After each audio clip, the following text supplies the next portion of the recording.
Meghan Markle is quaking in her boots at the terrifying prospect of a tell-all book by the former best friend she dramatically cut adrift. The difficult Duchess suddenly severed all ties with Canadian Jessica Mulroney after the celebrity stylist was accused of white privilege in a race row over her failure to support the Black Lives Matter movement. But now, 5 years on, Jessica is reported to have been offered a $1 million deal to write the story of her life and times with Prince Harry's social climbing American wife. And make no mistake, Jessica knows where all the bodies are buried. So close was she once to the wannabe royal that her twin 7-year-old sons carried Meghan's wedding dress train down the aisle as she married Harry at St George's Chapel in Windsor. And her then 2-year-old daughter, Ivy, was a bridesmaid. As a result, Jessica was in the thick of it amid Meghan's notorious row with Princess of Wales Kate as they locked horns over the allegedly poorly fitting bridesmaids' outfits. Prince William was said to be furious that Meghan made his wife cry. But Meghan insists it was the other way round, that it was Kate who made her cry. Two wildly different stories. Jessica Mulroney is fully aware which one is true. As the keeper of a massive mountain of many, many Markle secrets, the 45-year-old was Meghan's confidant throughout her romance with the prince and during the British phase of her marriage, when she was dismayed by suffocatingly pompous palace procedure and despaired of her regal in-laws. When challenged about her book contract, Jessica insisted she has no intention of spilling the Meghan beans. We'll see. But if that's genuinely the case, Jess, don't bother writing it. You are interesting to the reading public for one reason. The Markle reason. Back in the day, the impeccably well-connected Ms Mulroney introduced Meghan to high society in Toronto, where she was filming her legal drama Suits. Soon, the dazzling duo became inseparable, definite bosom buddies until the day they died. But then, dear oh dear, it all went catastrophically wrong as Jessica clashed with social media influencer Sasha Exeter and swiftly suffered an extraordinary fall from grace. After Sasha said that Jessica, and I quote, took offence to her promotion of the Black Lives Matter cause, she was shocked when her wealthy white nemesis threatened to ruin her career. Posting a 12-minute video chronicling the bitter dispute, Ms Exeter accused Mulroney of white privilege, which she found surprising considering her friendship with, as Sasha put it, one of the most famous black women in the world, as in Meghan. Despite Jessica's grovelling apology to her 400,000 social media followers and to Sasha, the Canadian network CTV immediately axed her reality show I Do Redo, and she was cancelled into oblivion, not only by broadcasters, but also by Meghan, who instantly dropped her like a stone. Yet another example of just how ruthless the Duchess of Sussex can be when she decides someone is no longer required in her cosseted world. Previous devastated rejects, of course, include her heartbroken father, Thomas Markle, who she stopped speaking to in 2018, just before getting hitched to Harry, her half-brother Thomas Markle Jr., and her half-sister Samantha, loved ones she grew up with, handed cruel one-way tickets to familial Siberia with no chance of ever returning. Her estranged relatives remain quietly resigned to their fate. But will Jessica be quite so quiet? If she opts to sing from the rooftops, the explosive Mulroney memoir could blow Meghan's carefully choreographed tales of love, woe and victimhood apart. The Duchess, we're told, is afraid. Very afraid. So what happens next? Bombshell book or no bombshell book? That is the question. Watch this space. In other Sussex news, after shattered Harry was told by King Charles in no uncertain terms that his plans for half-in, half-out semi-royal duties are never going to happen, the bizarre revelation by Meghan that her little son Archie apparently doesn't know when his birthday is. In a documentary about the Disneyland theme park, the Duchess recalled taking her kids for a fun day out back in June, during which, according to Mother Meg, Archie said, "When's my birthday?" A 6-year-old who doesn't know when his birthday is. Really? Either Archie's even dumber than his dad, or Meghan's talking her truth again, as opposed to the truth. If she does unload all of her secrets, it's going to be one hell of a bestseller, one hell of a book. Absolutely. I mean, her kids were carrying the trail for Meghan's dress during the wedding. Her family have been very involved in Meghan's life. And as you've said, Kevin, it'll be so interesting to know so much more about what it was like when Meghan and Harry were courting, shall we say. Yeah. So I think it'll be interesting to see. I mean, I think it'll be fantastic if she does write the book and we get to learn so much more about what Meghan is like as a character, because we know what she was like as an actress. We know what she's like now. Yeah. Not very nice, Yeah. but we don't really have very much about what she's like in the middle. I mean, she's been, she's cut off her family, she's cut off her friends, she's, basically gone with the woke train when it came to the 2020 Black Lives Matter stuff, completely cutting off her friends due to them being cancelled. I mean, if you were a really true friend, you would have stuck by your friends when they were being cancelled by every television station in the country. So I think it's really important that Meghan is actually, we're discussing this quite openly and talking about what could actually happen in the book, what kind of details we could actually see. But actually, I think it's going to be interesting to know what Meghan is actually like as a person. Yeah, because the thing about Meghan, as I said, she sort of carefully constructs her own story. Yeah. She has choreographed her life story, her biography. And Jessica Mulroney could blow the whole thing apart. And that's why, Jessica, if you're watching, I'm begging you, write the damn book. I spoke to Kinsey about this book, and here's what she had to say. Meghan has tried to rewrite history so often that we get caught up in was your dad taking you to the $20 club sandwich expensive deli in Beverly Hills after ballet class? Or were you eating at the $4.99 salad bar at the Sizzler? I mean, that is the scope of Meghan Markle's constant contradictions when it comes to her history. So if Jessica Mulroney can tell me more about Trevor Ingleson, who will never talk, I will pre-order that book.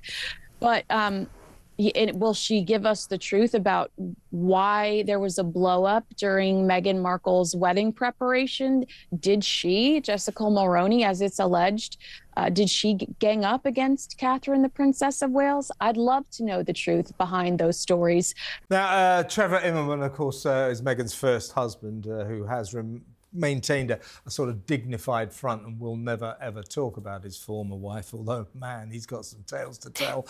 He's the guy that she dumped. He got a FedEx parcel through his door once, and it had the engagement ring in, and we're over. He had no idea. That's Meghan for you. She cuts people off. I'm surprised she sent the ring back, though. Yeah, well... Yeah, she could have sold it and kept the money. It's juicy, isn't it? I mean, this is like the new Dallas and Dynasty, and she should forget the $1 million. She could do a mini series with Netflix for like multi-million dollars about it. It's just right 6-part thing. Jessica Mulroney is sitting on, she $1 million book maybe, as you say, probably a $10 million TV series. She's got the story, so you never know. I mean, when money starts to rear its tempting head, people who say, I'll never talk, I'll never spill the beans, they often do. I know this, my career. They do for the right price. My career has been based on persuading people to talk with money. It always works.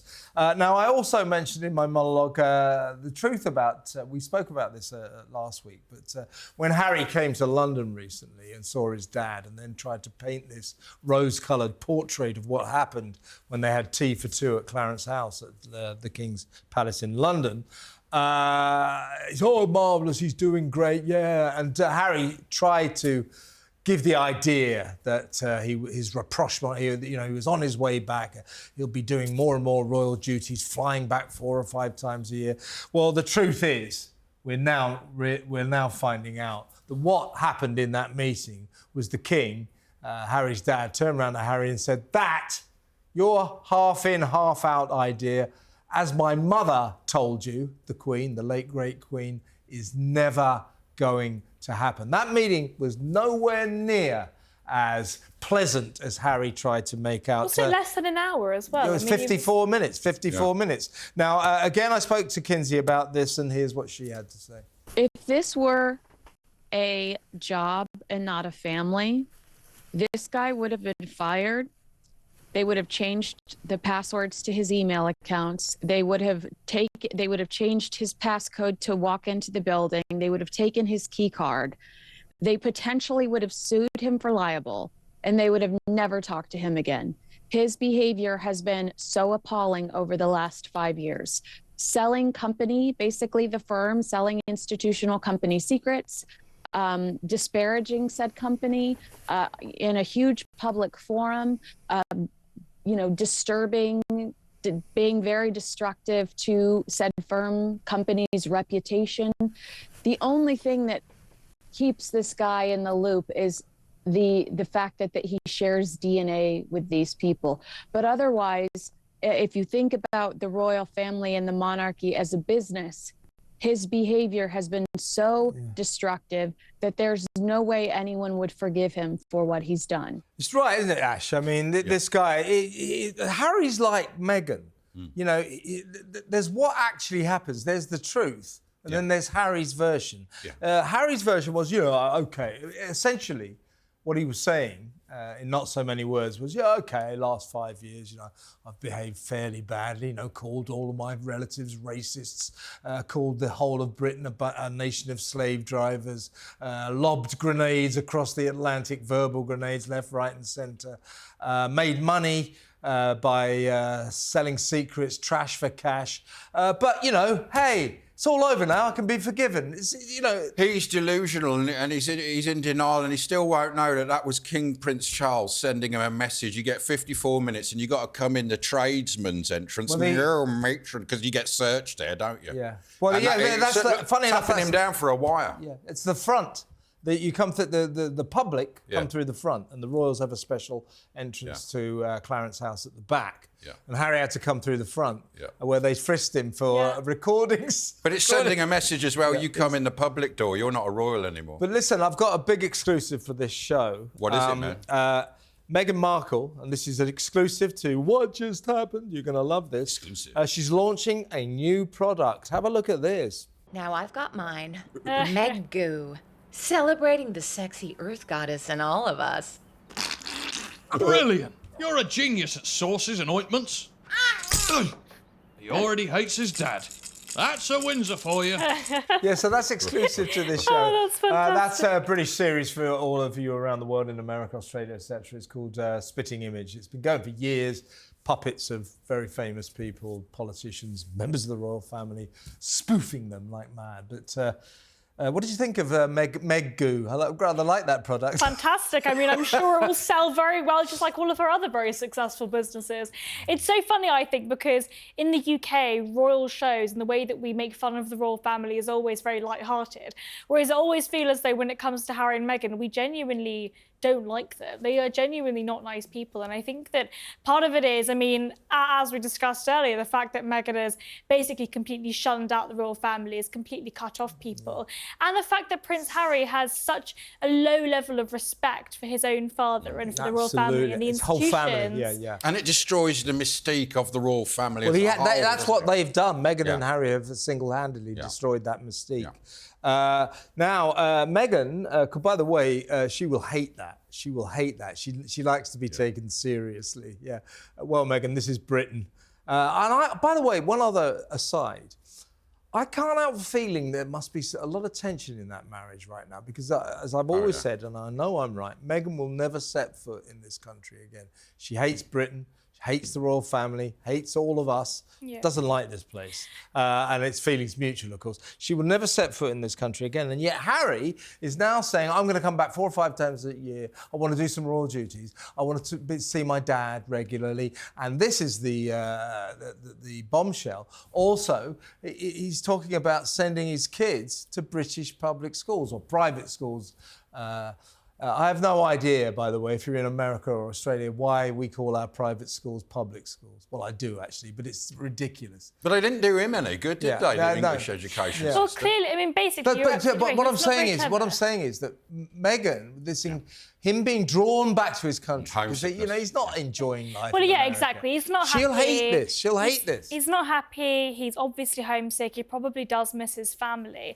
I don't think Harry is necessarily a horrible person. I just think he's very thick. I just think he's dumb. I just don't think he necessarily is. I think he's basically been manipulated by Meghan. He doesn't know what he's doing, I think most does he, people really? view that way. He's very stupid. I mean, for most Brits, we see Harry still as that little boy that was at his mother's funeral, and I think it's really sad, but he's been manipulated. Yeah, well, have a look at Meghan. Meghan, here she is wearing some headphones. She said earlier this week that she really fancied being a sort of radio DJ. So Magic Radio have offered her a gig to be one of their top DJs. I think that's what you call a publicity stunt on the part of Magic. But it would be quite fun if Meghan started playing her favourite tracks. Gold Digger by Kanye West. Material Girl by Madonna. You Can't Always Get What You Want To by the Rolling Stones. Should I Stay or Should I Go by The Clash. Candle in the Wind, Elton John. Devil Woman by Cliff Richard. My favourite is Uptown Girl by Billy Joel. Money by ABBA. So, yes, lots and lots of tracks that Meghan could play. Money for Nothing, Dire Straits. Money for nothing, Dire Straits. Yeah, so Meghan, take the job. There's some tracks that you can play. Time for a bad ad. Where am I? You've passed away, my son. This is your funeral. Wow, the new 300. These cars are beautiful. Let it resound loud as the rolling sea. I've never looked this good before. How can my family afford all of this? They made the smart choice. They chose Golden Gate Funeral Home. Rolling sea. I don't know what to say. Well, he looks at his best dead then, if he's saying that. Yeah, I've never looked that good. So he looks best when he's dead. Well, when you're dead, they put makeup on you. Yeah, you do look good They normally, embalm you too. And They your best embalm suit you. as well. Can you get embalmed when you're alive? Because I think I could do with something. Not good for you. Let's go to a real break.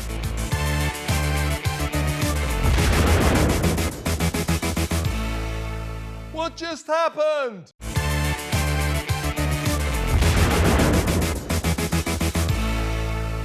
He's mad as hell. It's Kevin O'Sullivan. Welcome back to part 2 of What Just Happened.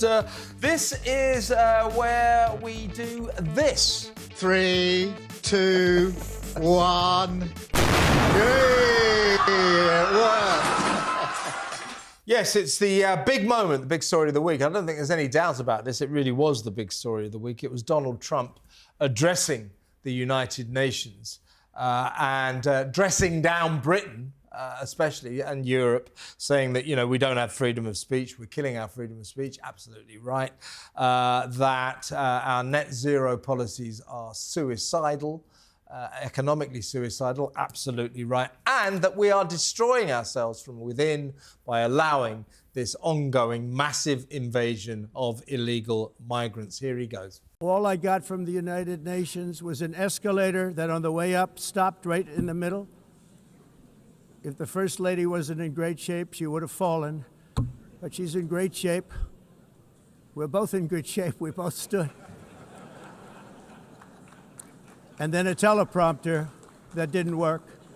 These are the two things I got from the United Nations, a bad escalator and a bad teleprompter. Yeah, the United Nations doesn't like Donald Trump and Donald Trump doesn't like the United Nations. And he's launched an official investigation into whether or not he was deliberately sabotaged. The Secret Service he's got doing it, He's literally is taking that very, very seriously. But there's, as I say, there were these kind of very important elements of his speech. It's just very, very weird that on this side of the Atlantic, particularly in Britain, we have an entire Westminster body of politicians who don't address these really, really crucial emergencies in this country, these crises, and yet the American politicians like Donald Trump and J.D. Vance, bless their hearts, absolutely do. Now, Trump, his nemesis is the pipsqueak London mayor, Sadiq Khan. Sadiq Khan despises Donald Trump, but not as much as Trump despises Sadiq Khan. So here's the president talking about London. I look at London, where you have a terrible mayor. It's been so changed, so changed.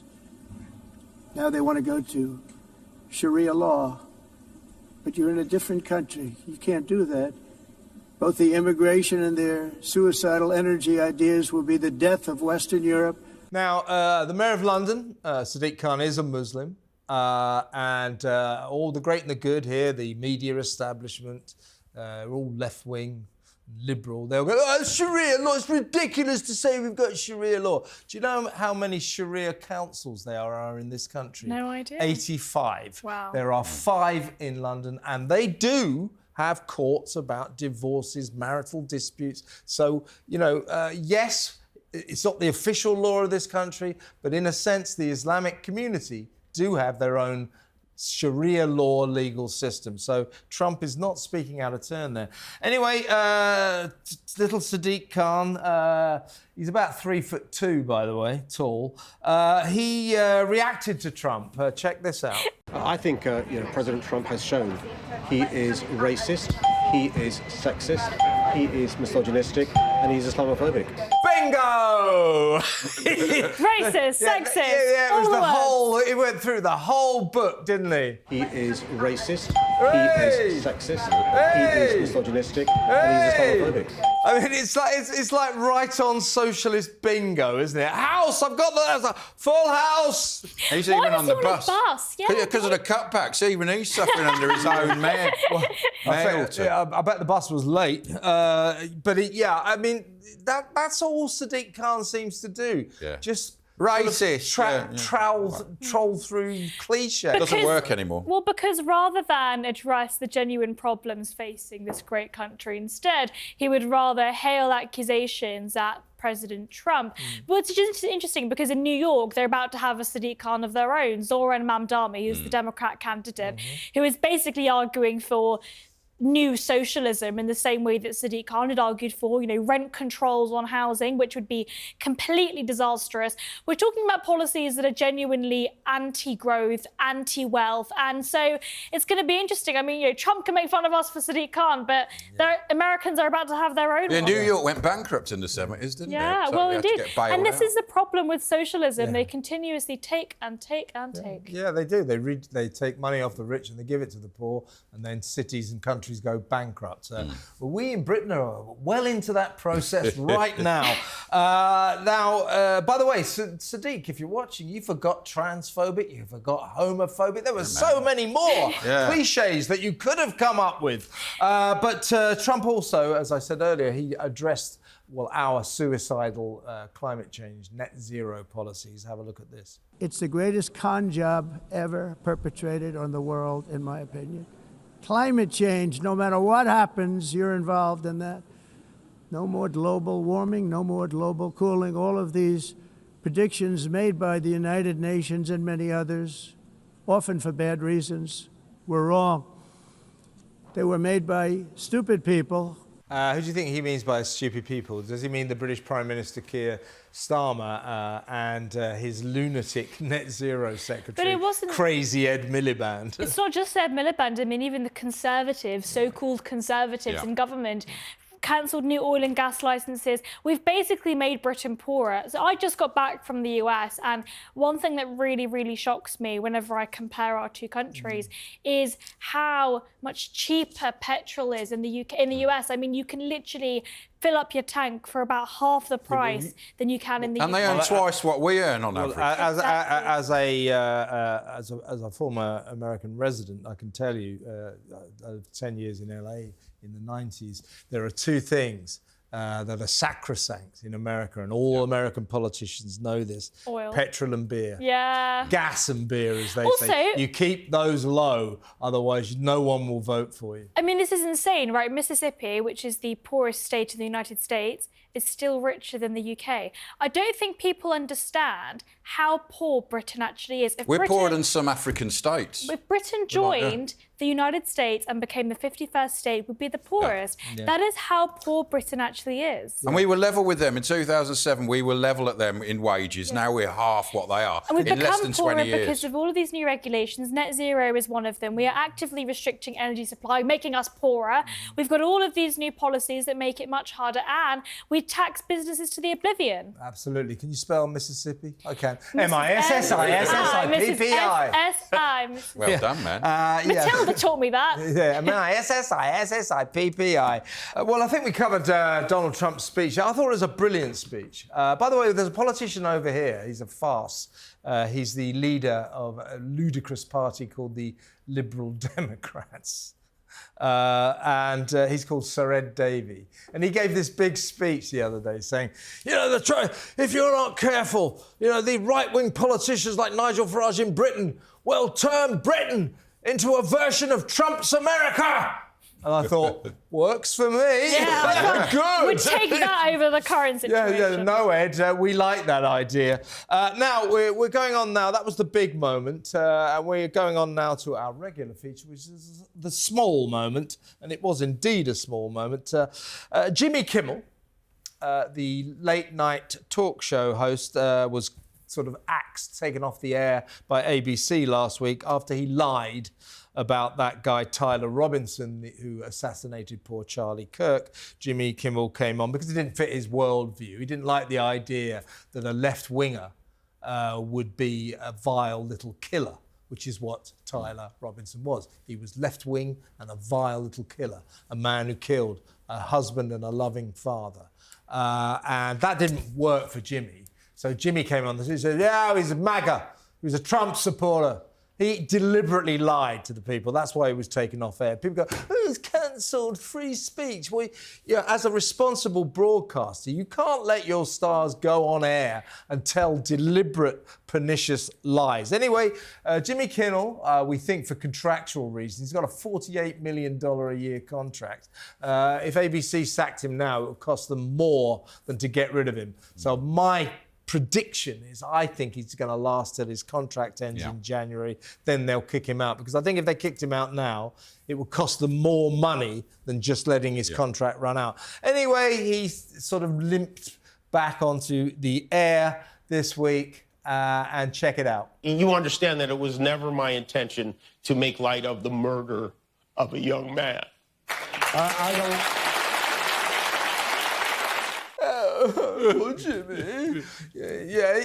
I forgive him now. He's so incredible. I mean, obviously that wasn't funny, but even... It was a bit, though, wasn't it? Well, it was funny, not in the way he intended, but he's just so unfunny. I hate him. I really hate him. I think the reason is... That's hate speech. It is hate speech. I feel personally offended by his existence, and I'll tell you why.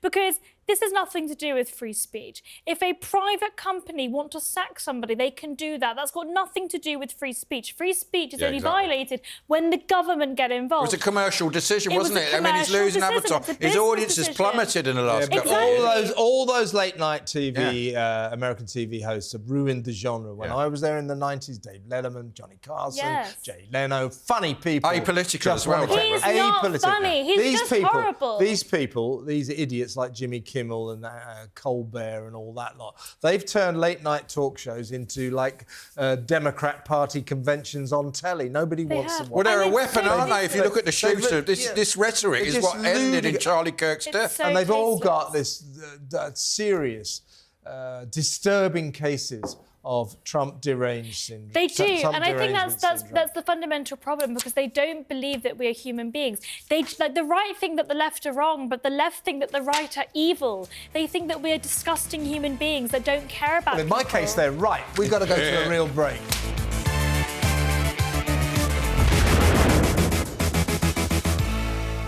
What just happened?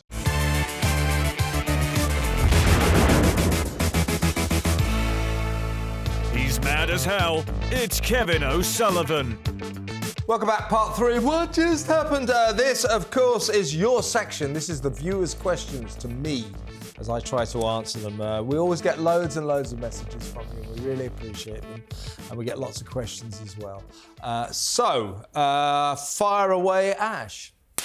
Right, Kev. Illegal migrants are being ferried hundreds of miles in taxis costing £600 each to see a doctor.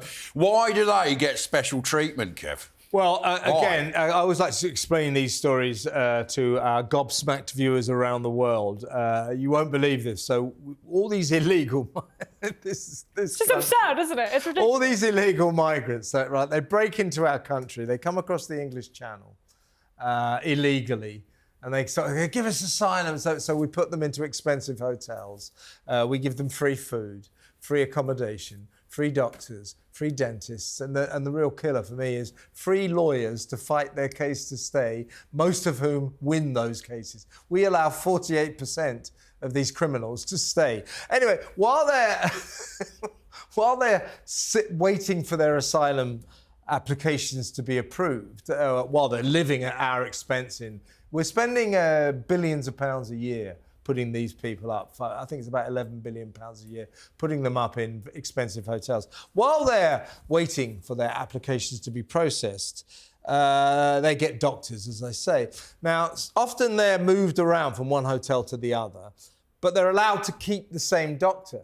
So it only emerged this week that the government, or in other words, British taxpayers, are funding millions of pounds worth of taxi fares every year to get these migrants, these asylum seekers, to go and see their original doctors. So we found out that, for example, one guy who had a bit of a dodgy knee, so he was going to have a knee checkup with his former doctor, 250-mile journey, £600 cab fare. God. One cab company alone has a contract with our Home Office, our government, for £350,000 a month to ferry these migrants around to see their doctors. Why do they get special treatment? Well, actually, do you know what? I mean, I have no idea. It's ridiculous, obviously. But the migrants were interviewed in the press this week, in the media, and they agree. They just say, this is crazy. We're happy to get a train. But the government, under the ridiculous government rules, they're not allowed to take trains. One of them was in a luxury Mercedes and went all the way from Folkestone to Scotland and back, and that was like £800 each way, man. I mean, you know, old people here have to get the bus, you know, if you're 75 years old. Also, you can't get a GP doctor's appointments at all. Exactly, you can't, because the NHS is basically a bureaucratic black hole that we continue funneling money into. Yeah. And now we have a situation in which you can come to the United Kingdom, you can claim huge amounts of money at the taxpayer's expense, and you were basically taking them for fools. And you're absolutely right, Kevin. I mean, so many of these asylum seekers actually want to work. They don't want to be a burden on society. They don't, you know, they've come here illegally, but they don't want to be spending huge amounts of taxpayer money on this stuff. I think it's absolutely disgusting that British people are being forced to foot the bill for migration. It's, by the way, something that's quite interesting about American illegal migration, because if you're an illegal migrant in the US, you have to work, otherwise you starve. You don't get entitled to a single penny of taxpayer money, and I think that's how it should be. But that was different in New York. I remember in New York, before Trump came in, they were giving them $300. It was a similar situation. Putting them in 5-star hotels, $350 a week on their cars. I mean, we're just crazy. Even if you look like me, if you come in and claim asylum and say you're under 16, I wouldn't give you asylum. Under your rights, they can't say you're not under 16, and I could go to school, and there's been actual some real dodgy. So it's all craziness, man. What really upset me was the case of the Egyptian man who was part of the Muslim Brotherhood in Egypt. He was arrested in Egypt, and wasn't he? Yeah. And then he Islamic bomber. he developed a bomb. The Egyptian authorities tried to arrest him. His wife and kids are apparently in Turkey, and he raped a woman in Hyde Park in London whilst he was staying in the Hilton Hotel that taxpayers are paying for. And the Home Office, our government, when this guy arrived, they knew he was a convicted Islamic terrorist bomber, and yet they let him stay for 7 months while they decided whether or not pondered whether or not this guy ought to be able to stay. Anyway, after 7 months, he took the opportunity to go into central London and rape a woman in Hyde Park. He's now doing 8.5 years in jail. That, ladies and gentlemen, is the madness of our migrant But the problem crisis. is, Kevin, he was told he's not allowed, he doesn't want to go back to Egypt, or he can't go back to Egypt. Care. Because he'll be arrested. Yeah, well, good. Obviously, because he's a terrorist. Yes. He's a terrorist and a rapist, and we are paying for him to live It's in a Hilton hotel. This is insane. It's crazy. We're paying billions and billions of pounds a year to look after these people who break into our country illegally. I don't agree with you, Reem. I don't think they should be allowed to work, because if we let them work, that's as good as a home run for them. But it's just a mess. Just don't let them in. Do what Donald Trump did. Donald Trump solved America's migrant crisis in about 2 days flat. All you need is resolve. So we should not let them in. Don't let them cross the channel. Turn the boats round, or if they do get here, we detain them and then deport them. But we have a load of politicians, they're all liberal socialists, and they've got to be kind. And it's ruining the country. Let's go to the next question, shall we? Kev, Greta Thunberg's boat to Gaza has descended into chaos after pro-Palestine activists quit after discovering gay people on board. Are you surprised? Gay people on a ship? Yeah, trouble at sea for doom goblin Greta Thunberg, who doesn't seem to care about the planet anymore. She used to be, always campaigning to save the world. Remember when she told, well, look, if you don't, this was years ago, if you don't do anything, literally the entire world will be underwater by 2024. How did that work out for you, Greta? Perhaps it was the ludicrous, erroneous nature of her predictions that made her take to just trying to save Gaza. So she's already done one mercy sailing flotilla to a ship to Gaza, got intercepted by the Israelis, didn't get anywhere. They'll never get there. Gaza's the new climate change. It's so passé, climate change. Because let's talk about this flotilla, shall we? Yeah. So she's got a new flotilla heading for it's about 20 ships apparently. Anyway, they stopped in.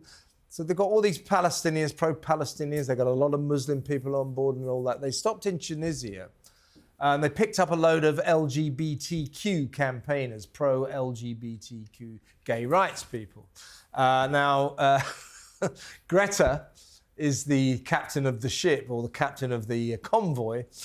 And she was dismayed because she discovered that these Muslims weren't quite as liberal about gay rights as she would have liked them to have been. In fact, they're furious. So they've got this woke-on-woke war going on. The pro-Palestinian Muslims can't hate the gay rights people. So it's all fallen apart at the seams, and poor little Greta has renounced her captaincy. It's one of the most interesting unholy alliances because, I come from a Muslim family and, Islam is a very conservative religion in the same way that Christianity can be. But it's just fascinating that in the UK, the pro-Palestinians and the pro-gay rights, pro-LGBT rights people have sort of come into force, and they've sort of formed this unholy alliance, which has broken down on Greta Thunberg's ship. What's fascinating is how much this war has become trendy, to the point that I heard that on the ship they were playing ABBA music out loud. Don't they also know that technically in Islam, music is not allowed? It's forbidden. Well, they say that might have been the Israelis blocking their communications with the ABBA. And they say the Israelis firebombed them with it. But apparently they sent a flare up and they stupidly fired it straight up. It came down and set the boat alight. The Israelis, on the last one, the Israelis saved their lives, and they'll have to do it again. And they went out into the Mediterranean to intercept the ship, because if the ship gets anywhere near Gaza, those idiots, Greta and her idiots, the ship of fools, they'll be killed. Yeah. The Israelis will save their lives. It's absolutely absurd, but hilarious that there's mutiny on board the Mercy Express. Hard luck. Very funny. She won't get a sandwich, by the way. Right, let's go to the next question. Right, Kev, the president of the Oxford Union is still refusing to resign after praising the shooting of Charlie Kirk. Should he step down, Kev? Absolutely not. What? Freedom of speech. Freedom of speech. Of course I don't condone it. It's disgusting. He sort of effectively danced on the grave of Charlie Kirk. And he knows Charlie Kirk because he actually debated him face to face in the Oxford Union. And Charlie Kirk absolutely destroyed him. This president of the Oxford Union hasn't got very good grades. I think he got in on ABB. He got in on the diversity ticket. I think I've never heard a man say like someone. Well, you like it. Well, you like. No, it was awful. Like, and I think what it was is that Charlie Kirk embarrassed him. I felt extremely upset when I heard about Charlie Kirk's murder. Oh God! I was in the US when it happened, and I was just so much in shock. And I think it's difficult because if you are somebody that tries to put your opinion out there and you get death threats on a daily basis, it's very difficult to know that somebody has actually been killed for that. But Kevin, you're absolutely right. I mean, look, the left wouldn't afford us that same privilege, but we are principled. We believe in freedom of expression, and as an individual, you are allowed to have opinions no matter how grotesque. Yeah, it was a grotesque opinion he expressed, but I believe in freedom of speech, and if you believe in freedom of speech, it cuts both ways. Yeah. I think you have to defend the disgusting and the grotesque. He's a despicable individual, but he has the right to. But it's destroyed the Oxford Union's reputation. Well, so what? You know, it's this would be a very different situation if Oxford University didn't receive a penny of taxpayer money. But as public universities, they have the absolute obligation to defend freedom of expression, and you have to. Yeah, but it was renowned. People... I'm just talking about the reputation. He's allowed to do it. Yeah. Well, the Oxford Union, Union itself. I mean, I've debated at the Cambridge Union. It's not any better, really. It's the exact same thing, but students are woke. Students are woke, and there's not very much we can do about that. Well, let's leave those woke students now, shall we, and go to a bad ad. Feeling kind of peckish?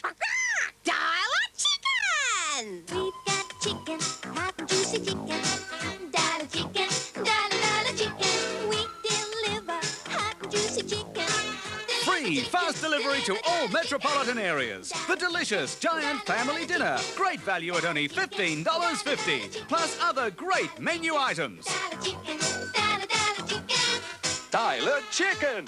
Give us a ring! Dial a chicken, that's an Australian advert. Those meals really look very special, didn't they? They do. I love the cartoon. How happy. That's cheered me up. Yeah, Is it? You're going to dial a chicken after the show? Yeah, man. Why not? I'll dial a chicken. We'll get it sent all the way from Australia.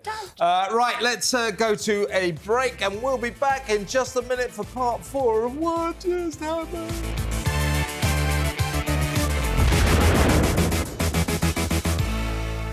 What just happened?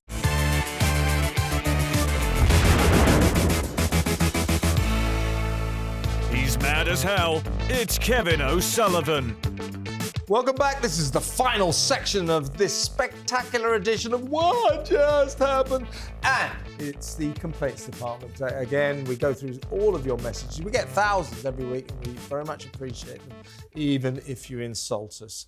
Let's get going, shall we, Reem? What have you got? Good Lord, what a screeching banshee is Reem Ibrahim. She needs a silencer fitted. My ears are ringing. Oh, you got my message, did you? Well, that's nice. Funny enough, you know, Samara, who's usually in this seat, she's like you. She's got a, shall we say, a forthright voice. Yes. And we got a message. We got a message from one of the viewers. I think it was in Australia or something, saying Samara's voice should be used as a weapon of war. Well, that's the thing with people tend to hate like younger women's voices on air because it can go a little bit high pitched. Yeah, it really rings your ears, doesn't it? Yeah. Well, I remember you when you were much younger. Your voice was higher then. It's not so I've high matured. It's lowering, yeah. You're much more mature these days. What you got, Ash? Paul Redhead says, why does Kevin always look like a gormless idiot? Well, because I am a gormless idiot. What do you think? That's very hurtful. Yeah. I don't know why the producer put that one in there. I'm cut to the quick. I don't know how I love these people. They send in these real insults. Oh, you're disgusting. As if we're going to go, I can't go on. That's really hurt me. Anyway, Reem, what have you got? Reem has turned into a toxic woke and real nasty with it, in my opinion. If she is lucky enough to reach pension age, I'd like to see her struggle on the pathetic money each month pensioners receive. She needs to grow up and stop shouting. Did you toxic woke? Yeah.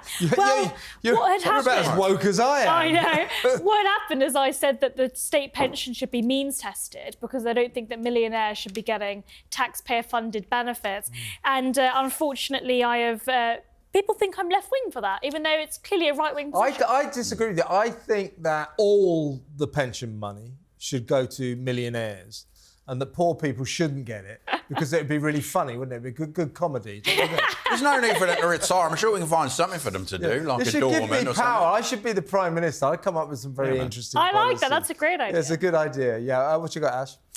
This is from Keith. He says, I know Ash is a Villa fan. That's Aston Villa Football Club. But surely not that stupid. No, I really am. Yeah. I really am that stupid. Yeah, that's stupid enough to support Aston Villa. This won't mean anything to the viewers around the world. I know, it's well famous. They'll all know about Aston Villa. My team, Fulham, is playing Ash's team, Aston Villa, on Sunday. Prepare to meet your doom. It'll be Fulham 3, Aston Villa 0. Actually, you are rubbish this year. Yeah, we are. What do you got, Reem? Whatever you've done to get banned, I wish that awful Reem Ibrahim would do the same thing. I can't stand her. So this is in response You got all my messages. I know, it's awful. It's terrible. I mean, basically, they just don't like to hear the truth, Kev. No, they don't. They don't. The truth hurts, and Reem delivers the truth in a very hurtful way, I should add. Yeah, man. OK, Ash, next. Pegasus says Ash makes co-presenters look really stupid. Sorry, man. I don't make... You know that's what they said. It's Pegasus said that. Well, so Pegasus... you make whoever sitting in this chair look stupid. Yeah, which is a real slur on your character. It is. I know, I'm sorry about that. I can't help it. I think you actually make them look very, very intelligent. Yeah, comparison. That's why I'm here. By comparison. One more, Reem? Yes, what do I have here? Reem Ibrahim is an entitled, ruled individual. Pensioners paid into a system that they were told by all the governments they were paying to their state pensions. Basically, people are upset that they have been lied to by the government, and I've told the truth about it. Right, OK, so, Reem, I'm not serious. So, by the way, just in case there are any of you out there who are incredibly literal-minded, I don't actually mean that we should give all the pension money to millionaires because it would be funny to keep it away from poor people. I don't... Just some of it. That's a joke. It was a joke, guys. You do have to be careful. And also, I'd very much like to disassociate myself from Reem's incredibly cruel plan to means test everyone over the age of 65 to see if they qualify for a pension. Hey, look, should Lord Alan Sugar be getting taxpayer-funded benefits? He's paid it all his life. Should Lord Alan Sugar be on television? Yeah. No! Yeah. The crafty Should he made that bad stereo? Yeah. No. That Apprentice is still on, isn't it? It is still on. How many people are still watching it? But Donald Trump became president. Will he be the next Prime Minister, Lord Alan Sugar? Let's get Alan Sugar on. You're fired! You're fired. He doesn't go like that. You're fired. We'll get him on next week and ask him what he thinks of the audience. Does he like both of them? Have we got one more? Yeah, we have. This is from CRR. He says, Kevin, just get a grip, please. You're making a complete fool of yourself. Why is your station turning into a Republican hangout? Must be an American saying Well, because it is a Republican hangout. And of course I'm making a fool of myself. That's what I do for a living. Yeah. Gets paid for it. I'm the host of What Just Happened. It is time now for a bad ad. Hi, I'm Crazy Joe, and I want to thank you all for helping me make my going out of business sale a huge success. To show my appreciation, I'm reducing prices even further. Everything must be sold now. Living rooms, bedrooms, dining rooms, mattresses, wall units, accessories, and more. Come on down to Route 9 in Howell, Brick Boulevard in Bricktown, and our clearance center across the street. You'll be glad you did. There's no more overhead. Thanks. Well, Crazy Joe, that's good enough for me. I'll be down to your store pretty soon to buy some of that excellent-looking furniture from you because you seem like a first-class guy to do business with. And on that furniture bombshell, thank you very much to the brilliant Reem. Thanks, man. And to the excellent Ash Gould, Flash Ash Gould in his tie. Doesn't he look great? That's it for this week, folks. I've been Kevin O'Sullivan. You've been amazing. We will be back next week with another fantastic episode of What Just Happened. Stay cool.